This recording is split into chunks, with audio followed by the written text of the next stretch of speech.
Welcome to Kenton's videos. Enjoy the video. In this video, I will explain how to make homemade wine from grape juice.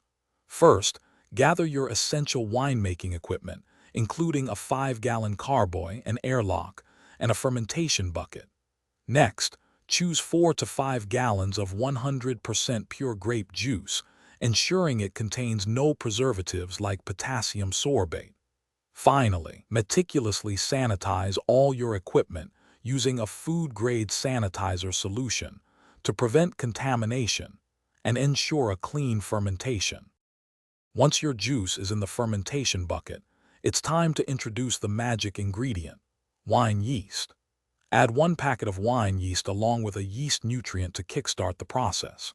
Seal the bucket with an airlock and maintain a consistent fermentation temperature, ideally between 65 and 75 degrees Fahrenheit.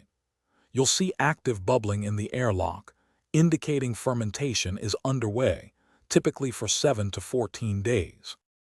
After primary fermentation, it's time to rack your wine. Carefully siphon the wine from the fermentation bucket into a clean, sanitized 5-gallon carboy, leaving all the sediment behind. Add 1 crushed Campden tablet per gallon to protect against oxidation and unwanted bacteria. Then, seal the carboy with an airlock and let your wine age and clarify for at least 3 to 6 months, or even longer for richer flavors. Now for the exciting part, bottling your homemade wine.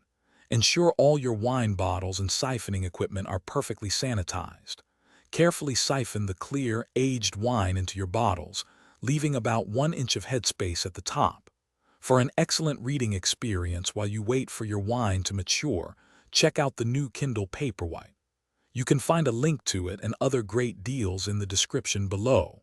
Finally, cork or cap your bottles securely and store them in a cool, dark place. Your delicious homemade wine is ready to be enjoyed. Thanks for watching. Consider subscribing if we helped you.